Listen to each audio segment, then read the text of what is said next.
Before we begin this episode, we would like to acknowledge the traditional owners of the land on which we record today, the Wurundjeri people of the Kulin Nation. We pay our respects to elders past and present and emerging. This always was and will always be Aboriginal land.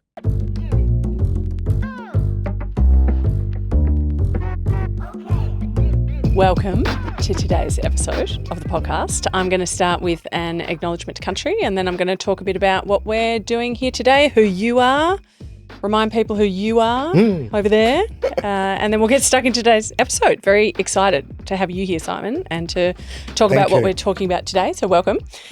So for my acknowledgement, for our acknowledgement of country today, I actually want to do something a little bit different and actually just shout out a company. I think they're Melbourne-based, and they were called Acknowledge This, but I think one of the founders has started an offshoot of the business. And as part of work I've done with the AFL before, I did training with these guys and gals, and they take you through a 2-hour workshop to come up with your own acknowledgement to country that feels really authentic. And I had felt uncomfortable for a long time about how I delivered acknowledgements to country. I did that training, and it was just amazing. So my acknowledgement today is an acknowledgement of another company that I think helps a lot of people do this better. Yeah. That's a good thing. Yeah, an amazing thing. Amazing little outfit. We'll stick a link to them actually in the show We should, notes. absolutely. Yeah. So welcome. I'm joined by, I wrote this down, Oh, here we go. visionary thinker, entrepreneur, dad, and yacht rock enthusiast. Oh, very good. My co-host, Raj, and I'm also joined by someone who brings edge, clarity, good humour, and a black colour palette. You've let me down today, Simon, because you're not all in black. Simon Hakim from Hunter. So Simon is a founder, leader of Hunter, which is a brand transformation agency, and there is a very long, full of love relationship between Hunter and the Loomery, the business that you started, Raj, with a couple of your buddies not too long ago. So we're going to chat with Simon today, and the really key topic on today's episode is, can your brand actually shape your culture? Can your culture actually shape your brand? How do these two things come together?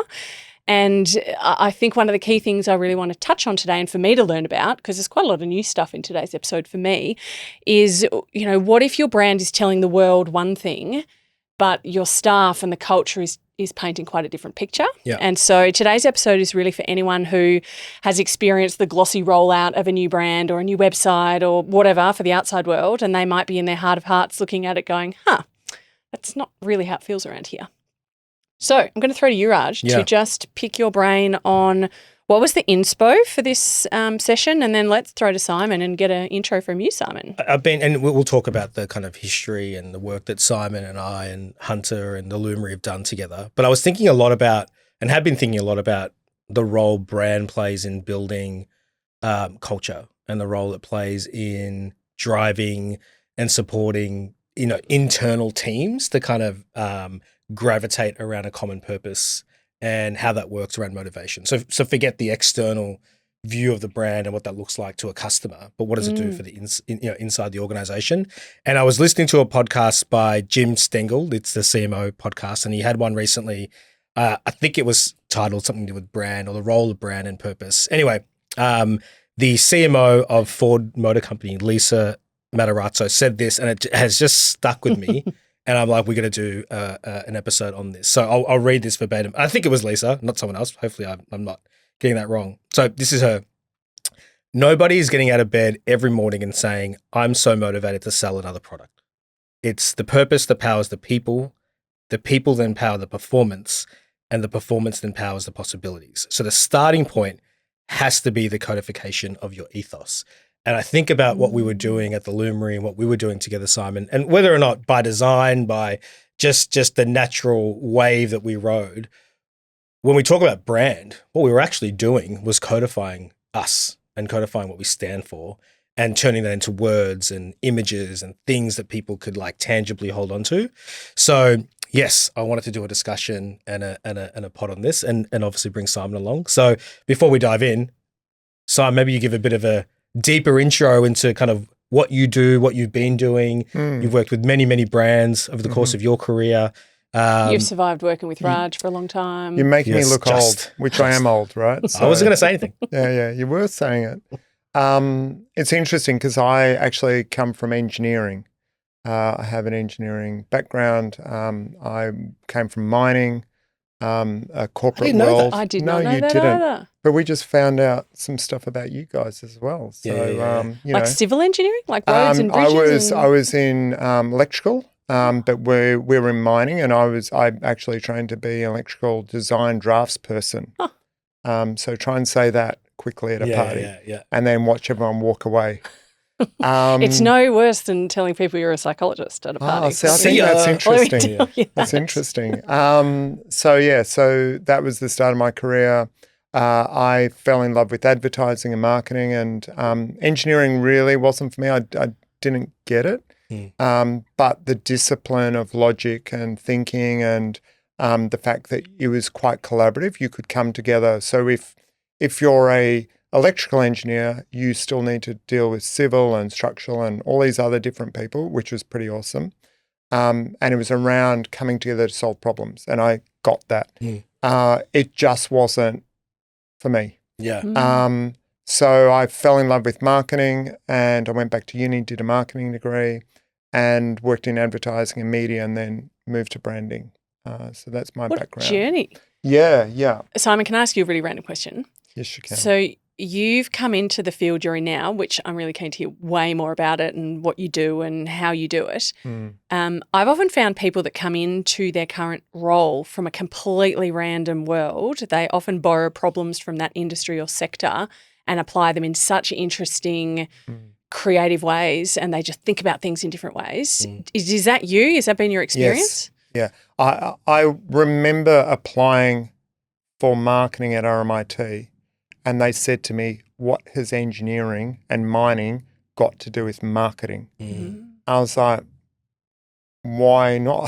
Do you know what I mean? It was just like, it was quite unique. So yes, and I think the other thing is like when we're thinking about this, there's problems to be solved everywhere. And I think if you're stuck in this kind of industry and you've been doing it day in, day out, you don't bring anything new. And a lot of people talk about being inside like the jar and not being able to read the label. And so that's why we often get outsiders. And I'd probably say that's the same for you guys, bringing psych into your business for performance. If you guys were trying to do just it by yourself, I don't think you would be able to be successful at it. It kind of reminds me, I'm inspired a lot by the IDEO guys. I know you are as well, but the concept of there's a problem and you're putting very interesting minds from lots of different backgrounds on the problem. And the problem can be solved in so many different ways. And if you only had, one type of thinking, a la one industry or one discipline, you're probably only going to get a very limited set of ideas around how do you solve that problem. So, yeah, I think the concept of bringing new thought, new backgrounds, structured thinking to an unstructured landscape, whatever that looks like, I think is necessary, especially in the world that we kind of work in, right? Yeah, and the other thing that was quite interesting, because it was a large, like the company I worked for, just in Melbourne, I think it was like 500 employees, which is pretty big, is you had all these different people, different backgrounds,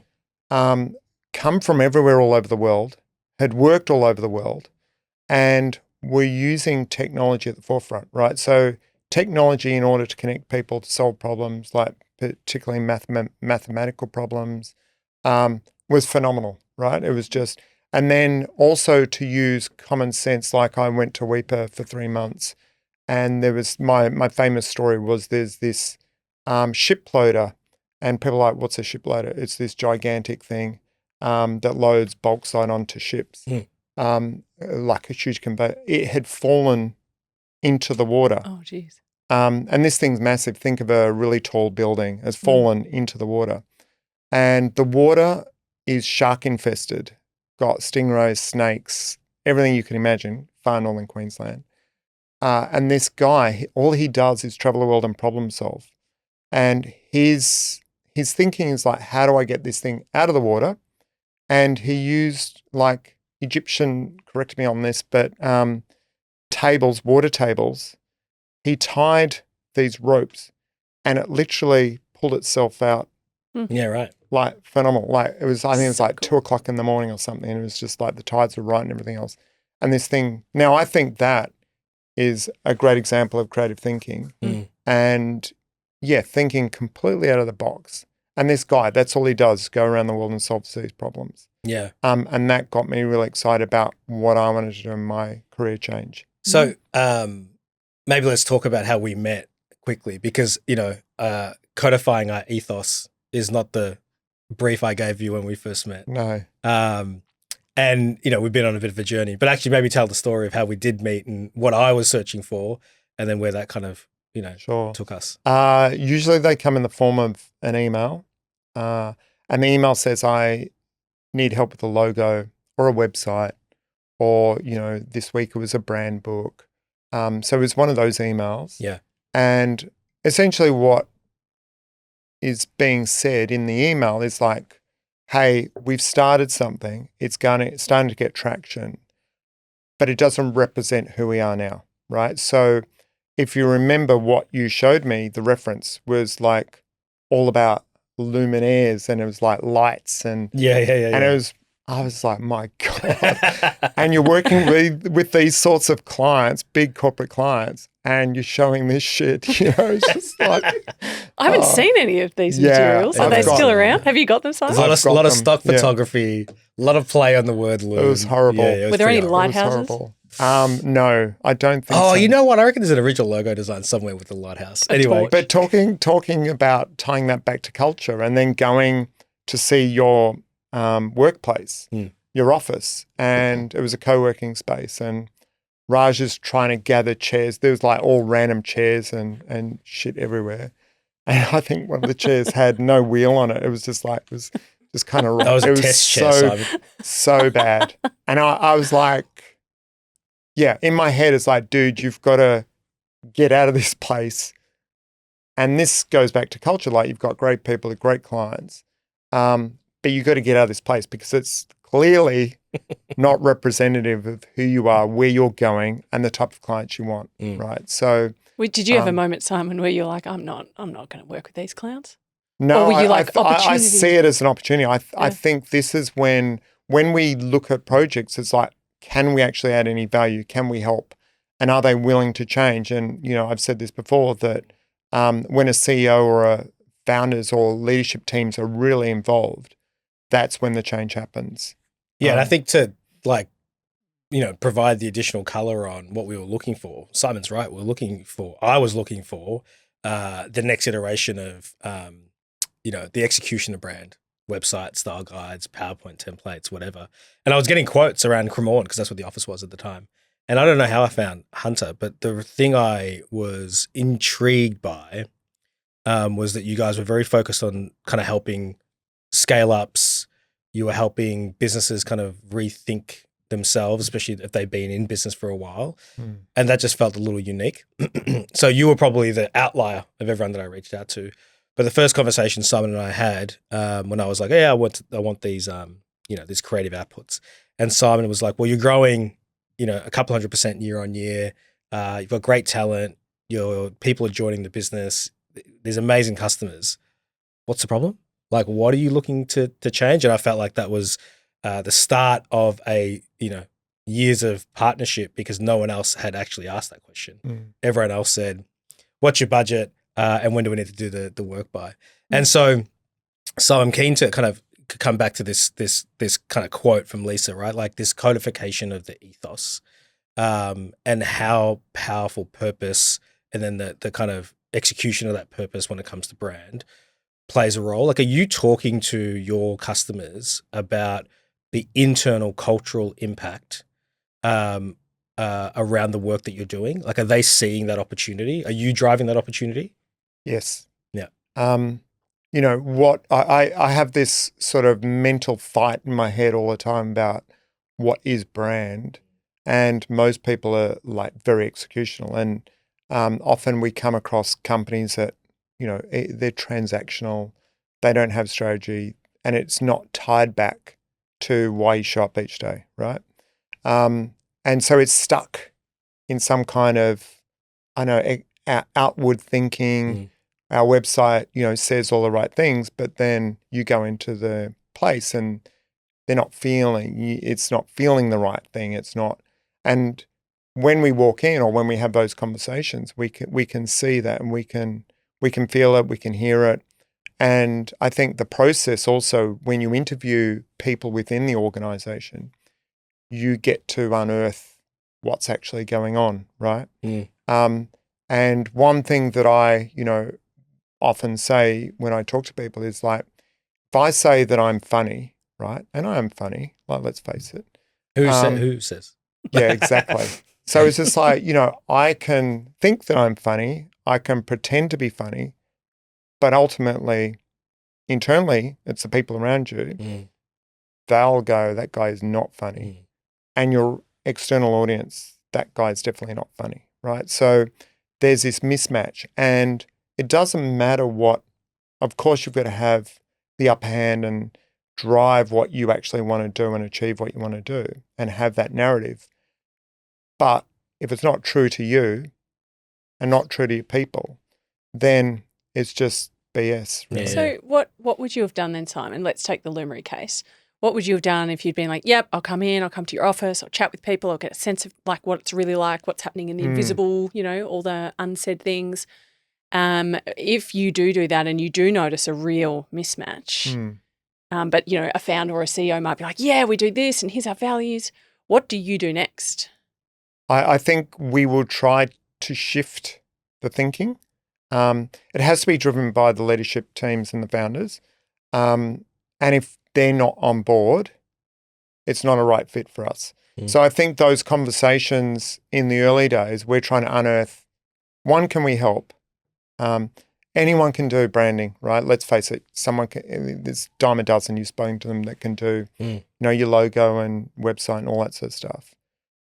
But it's really difficult to unearth the true you and the true business and the willingness to take that on, like a real shift. Like we talk about branding as being this opportunity for change, right? And change within. And I think you're right. Like, people just go, I just want a new website. And they'll go, and it's just like, that's great. Go somewhere else and you'll get a new website. And I'm sure they'll do a great job. But, like Raj said, our clients are looking to launch ambitious businesses, scale businesses, and ultimately sell and get acquired. And that's our role. Like I see it as a business thing first, strategically around what you guys like, really finding what you're about. And I think Matt does an incredible job doing that. And then making sure that it lives and breathes through everything. And sometimes, like we talk about this pointing north, like that's what you've said, and it's just aligning everyone. You've got it in there. It's just finding it and then aligning it. So a couple of things Simon mentioned there. So Matt is one of Simon's partners inside of Hunter, and just an amazing copywriter, just an amazing wordsmith, and the ability to kind of articulate, the thing that we want to be, the feeling, and kind of translate that into words. And that made its way into our culture books at the start of the journey. That is the reason that you were interested in kind of talking to us. So actually you should tell that story in a second. Yeah. I don't think you know this story actually, Simon. I've got a little nugget to share. And the pointing north exercise. So one of the things that the branding work, which is also why I'm so excited about these sorts of conversations, right? The branding work, we wrote a strategic story. And it ultimately was trying to articulate why we exist in the first place, like the problem that we are here to solve. And first and foremost, leading with this set of empathy around what's going on with the customer we were talking to. Like, what is the problem? And then what do we think about that problem? And how are we going to show up and solve it for them? Without any, like, it was just like slides, white text, nothing. And so we did this exercise, I don't even know when. Right at the start. Yeah, pretty early. Yeah. And I asked everyone to close their eyes and point to which way is north. I don't know where I stole this from. I stole it from somewhere. I didn't make it up. Probably Google. And so the intention is that everyone basically starts pointing to multiple directions because no one knows where north is. And you ask everyone to open their eyes. And the point Actually, I was it's making, that way. Yeah, the point I was making was, yeah, here? I think east is there, west is no. Hang on, east is there, west is there. neither of you there. know. I feel like it's that way. Yeah, that's what I thought. That's great. So the point I was trying to make was it's really, really, really difficult to get everyone on the same page, heading the same direction. And so we're going to do all this work and have these conversations to make sure we're pointed in the right direction. And that's hard.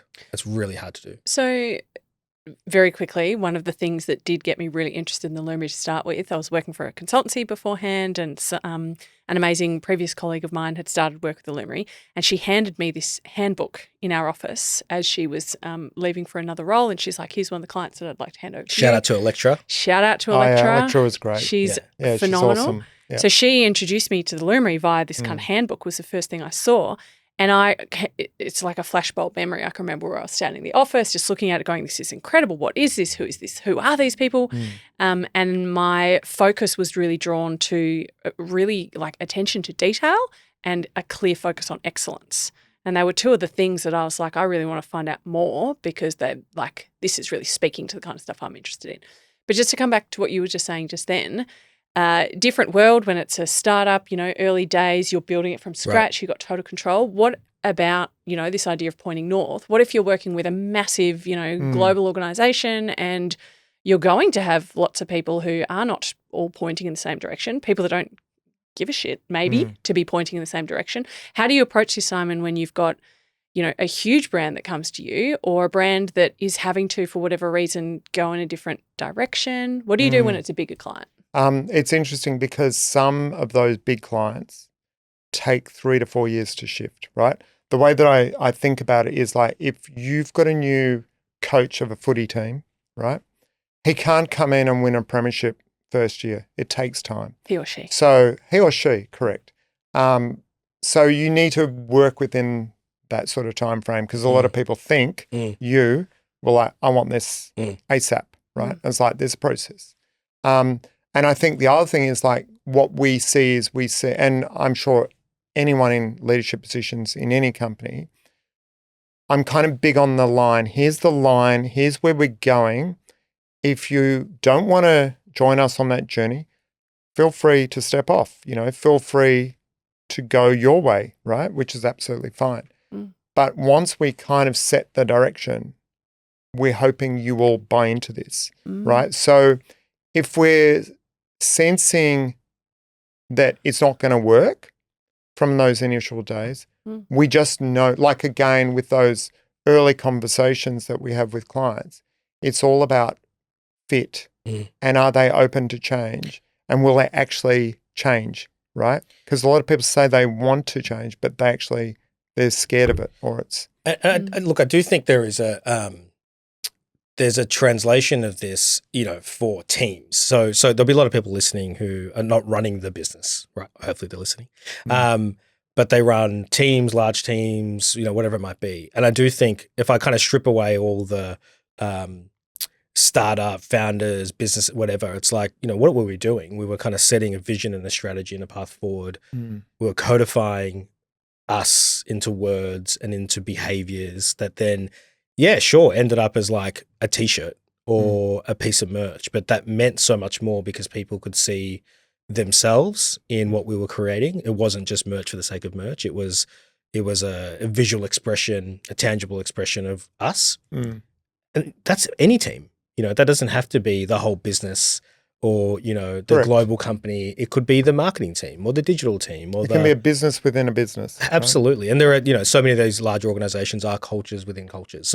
So I think that there is absolutely a huge amount of merit for team leaders to be thinking this way too. And again, thinking about how can they brand, what they are standing for and what they're wanting their teams to kind of, Correct. And I think the point of that matter is like, when you've got a big organization, you can't change everything overnight, right? But what you can do is so say for instance, we work with like the Coke Group and there's multiple brands within there, right? Yeah, right. And then, in the old days, they kind of had the non-alc soft drink sort of side of the business and coffee, and we worked on the alcohol side, right? And we created a business within the business. And I like that because that becomes, one, a benchmark, a testing ground. And if it doesn't work, it's only a small unit within the wider thing, right? And what was great about that was everyone was on board, the sales teams, the brand ambassadors, the leadership team. And so we were integrated with their business and having constant conversations with the sales team who are on the ground, client facing, getting all that feedback, being able to change brand. Because I think the other thing is this misconception that you have a brand, you set it, and then it stays put, right? This thing, like every person, is constantly moving. You're seeing new things, you're adapting to different experiences. What doesn't change is your principles, right? So those things that you really believe in does not change. And that's what I say to people, unless they come into money and then everything freaking changes. You see that with some founders. Because they always, part of our process at the very start is, we ask 5 questions and that helps build the strategic story. And one of them is like, what does success look like for you? And that's, that's for you. And it could be the founders, it could be the wider leadership team.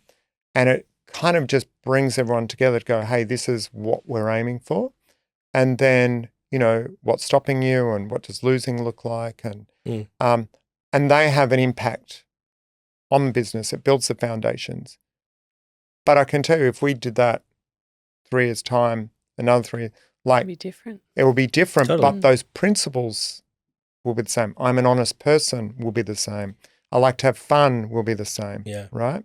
Well, Mel, you saw we crafted something called TL26, which was kind of the next 3 or 4 years of our strategy at the Lumery. And we went, we did a lot of work on thinking through how to best articulate that. Eventually where we ended up landing was, there's a direction and there's a bunch of things we want to change and do and build. But actually, it's first and foremost start with what we know to be true today. And it's the same things that have been true since we started. And there are principles, there are values, there are positioning. It's what we stand for. And then let's make sure we're continuing to build from that foundation. Right? And this is where values work is so interesting. I've done quite a bit of work with various companies on either refreshing their values if they need a bit of an update or creating their first ever set of values. And I always think about values in an organisation very similar to values for a person, and it's kind of what at your soul level, what are your deepest things you really care about, what you want to show up, how you want to show up, what you want to stand for. And just like, individual values, they may evolve and change a little bit over a lifetime. More often than not, they're kind of just uncovered or like faced up to rather than like net new. But in an organisation, like I think the Lumery did a phenomenal job before my time at really articulating the values based on what the people were telling you. But this is where we see values work is only really like valuable if it captures something that doesn't actually change. So the purpose might change a bit over the years, the vision might change a bit, the blah, blah, blah might change a bit, the language of the values might change a little bit. But if you get them right and if they're really capturing the heart and soul of the business, they shouldn't really change that much. I mean, that's where we get complexity when organisations start diversifying and they start to have to or choose to add other things on. And that's where it can be a bit tricky because people might be like, well, this is not the place I joined and this is not what I used to think we cared about. So Simon, just on that, when it comes to like culture, do you think, and this is for both of you really, do you think that they are kind of like a mirror of each other, or does one come first when we say brand and culture? Have you seen work on branding just, really pick up a laggy culture? Have you seen tell me about how those two things kind of connect? This is completely unrelated, but we've got a client in this week and Matt and I are having this chicken or the egg scenario. Is the egg for the chicken? Is the chicken for... And then... I've got an answer. I'm familiar with the chicken and egg. There's an answer. There is an answer, and I Googled it, and it was a scientific, this big scientific answer, and so I went down a rabbit hole. But it's sort of a similar thing, right? It's, when you think about culture. So when you talked about the T-shirt, people see a cool T-shirt with a Lumery logo, and they'll be like, can I have one of those? And then you'll see people trying to probably copy. There's lots of style. bars around Melbourne where there are bar staff still wearing the Lumina t-shirt, Amazing. which I'm very proud of. Pretty cool, right? Yeah. And so, but what people see is a t-shirt and a logo and they think it's cool, but it's representative of who you guys are and it's unique to you guys. And all those illustrations were done for you guys based on that. And so when we see logos whacked on drink bottles or whatever, like, what is that? People call that branding. It's just a logo stuck on something, not really the culture. So I think for us, like, definitely culture should reflect internally and externally. And I was going to mention CAPFRA's brand identity prism. What's that? It's about Sounds fancy. We love frameworks. I wanna on this know. It's podcast. a great What is framework. this? It's a very old framework, and it's about this. Your projection and is projecting, receiving. Like I was saying to you about the comedian that thinks he's funny and he's not, right? Oh, so you're a comedian now? So I've just new scaled title. up now. Something else I haven't told you about. Another past life? No, I'm not a comedian. I make myself fun and funny, but definitely not. But yeah, it's just like looking at that, what you believe internally, and then how you project that externally. And I think, it's about how you show up, because if you're like, hey, we're a fun, cool place, how many people do you see that, like, on for instance, if you're looking for people and you put a job ad out, it's like, hey, we're a fun, cool place to work. And you're like, no, it's not. And then you start reading all the reviews of how shit this place is and bad leadership and all that sort of stuff. That's a really good example. Like, you want it to reflect. Yeah, it's also some of that stuff is kind of table stakes, right? Like, it's a fun place to work. Okay, fine. There's good people. Okay, that's good. You'll enjoy the work. Okay, well, I hope so. Like, they're all like, no brainers. They should just be like, what is uniquely you? Yeah. What does your company stand for and do differently to everyone else? And I think that's the hardest thing to answer for a lot of people. And I was just going to come back to, building the business, right? And so the brand representing the people and what we were and who we are and the culture we're trying to create. Unique opportunity to ensure that the externally facing brand mirrors that. I am curious about when there's a large brand or an organization that's older that has an expectation in market already, yet they want to shift that expectation. And this is probably a little bit of that chicken and egg, because you're also trying to shift the internal purpose and ethos, right? And kind of re-engineer that. So I don't know if there's any stories or examples that kind of come to mind around that. Yeah, I think, one example, when we started working with Grolsch back in the day, right at the start of Hunter back in 2010, I think it was, it was the beer that my dad drank. And like I said to you guys earlier, it was distributed all over the place, Chinese shops, like random, hotels in regional Victoria. And just like, that doesn't say Dutch beer, right? It doesn't say independence. It doesn't say anything like that. So we asked them to pull back distribution. We picked the top 100 bars we wanted to be. Now, when I mean top, I'm talking about right fit bars for us. Sure. And then we started to educate not only ourselves, but the team and their team on what we wanted to say about the beer and the brand.